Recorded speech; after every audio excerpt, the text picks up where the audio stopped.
So on homework day 8, they're going to keep with that thing where we were doing those fractional exponents where we could rewrite them with the radical sign in there, only this time we've got fractions. If I have 1/9 to the 3/2 power, it means that I'm going to do the square root. Again, the 2 isn't really necessary, but I'm going to put it in there for effect of 1/9 cubed, right?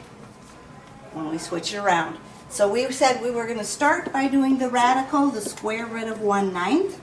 Well, when you think of the square root of 1/9, just think of what the square root of 9 is. The square root of 9 is 3, and so I'm going to have 1/3, right? That square root or any root of 1 always stays 1, so you don't have to worry about the 1 a whole lot. But the square root of 1/9 is 1/3. Then I have to take my answer to the 3rd power. So if I take 1/3 to the 3rd power, again, 1 to any power is still going to be 1. And 3 cubed, 3 times 3 times 3 is 27. So again, if you want to check that with your calculator, that fraction exponent needs to be put in parentheses. So you would type this one in as 1/9, the caret key, to the 3/2 power. And so when you put that exponent, that's a fraction. Even though on our paper it doesn't have parentheses, on your calculator you need to put the parentheses around that exponent to get it to work right.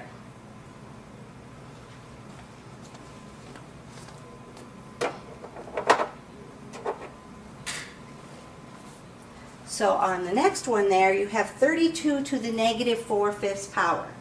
If I have a negative exponent, the first thing I want to do is the reciprocal of my base. That's what that negative exponent means. So I would do the reciprocal of 32 and make it 1/32 to the positive 4/5 power, right? To get rid of the negative exponent, we do the reciprocal, makes our exponent positive. Now we have a problem that's pretty much like the first one was. Now that my exponent's positive. So my denominator is 5. I'm going to do the 5th root of 1/32 and take my answer to the 4th power. The 5th root of 1/32. What would be the 5th root of 1/32?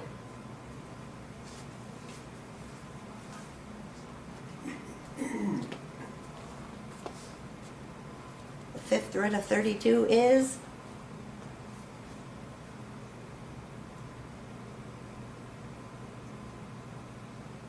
4. no. Because if you did 4 times 4 times 4 times 4 times 4, you'd have a really big number, right?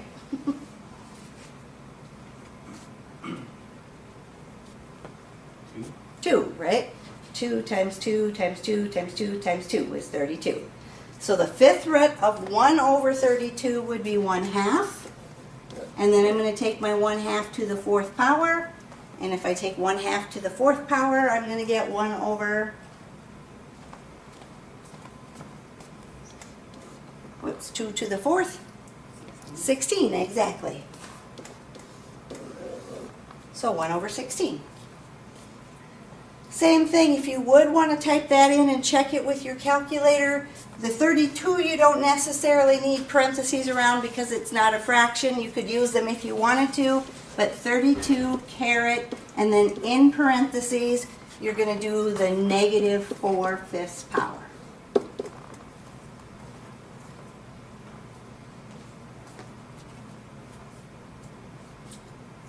It should give you 1/16.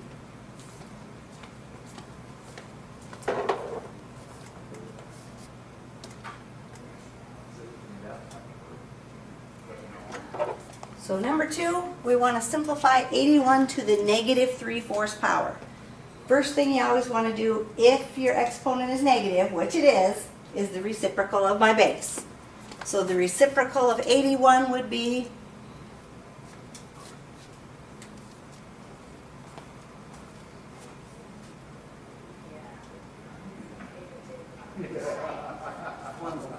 1/81. So I'd write it as 1/81 to the positive 3/4 power. Exactly.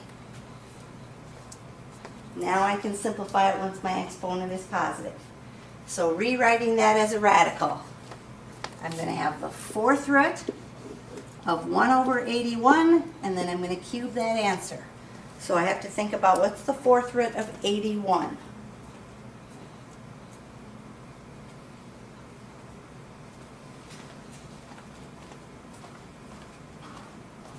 Three. So the fourth root of 1 over 81 would be 1 over 3, 1/3. And then I'm going to cube 1/3, so 1/3 cubed would be 1 over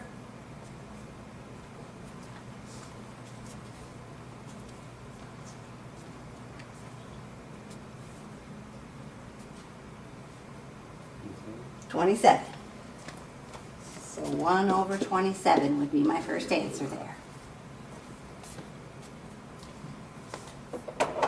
So the second one there, again, I have a negative exponent. So if I have a negative exponent, I have to do the reciprocal of my base. What's the reciprocal of 1 over 32?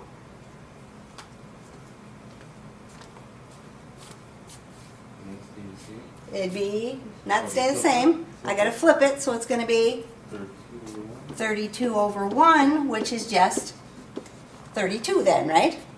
So I'm going to do 32 to the 3/5 power.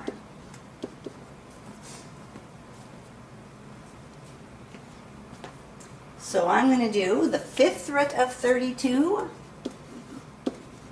and cube that answer. So the 5th root of 32 is 2, and then 2 cubed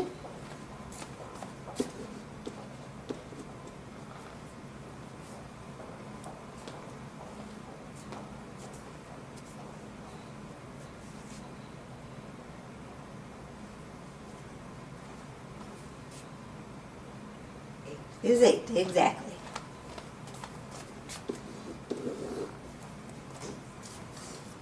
So when my exponent is negative and I started with a whole number, I ended up with a fraction. When I had that unit fraction, 1 over my number ends up with a whole number. So if your fraction's in parentheses, then you flip it? Nope, if your exponent is negative, then you flip it. Oh, okay. Doesn't matter if your fraction's in parentheses or not, but if you have a negative exponent, you flip it. If your exponent's positive, then you just solve it. So notice on the third one there, this one has a negative exponent, but the second one doesn't have a negative exponent. So the first one we got to flip over before we start, but the second one we won't. So if I'm going to do 8 to the negative 3/4, since my exponent is negative, I got to do my reciprocal. 1 over 8 to the positive 3/4.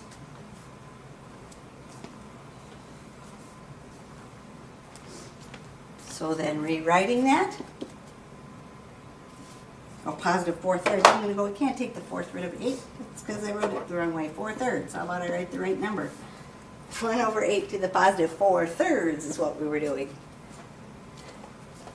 So the cubed root of 1/8 raised to the 4th power.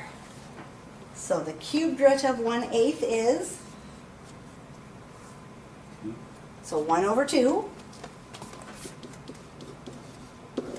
And then if I take 1/2 to the 4th power,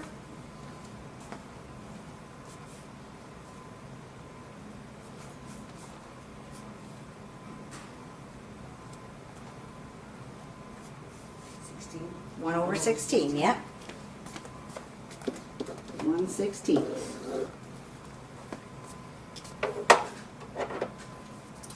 Now the second one there doesn't have the negative exponent, so they're going to throw some in there every once in a while just to make sure you're paying attention.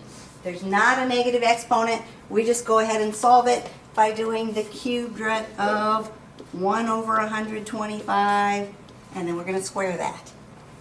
So the cubed root of 125. I'd say 5. You're right. 5 times 5 times 5 is 125. So I'm going to get 1/5. And then I'm going to square that. And 1/5 squared would be 1/10. 1. 5 times 5 is Oh, 25. 25. 1/25. So 1 over 25 for your answer.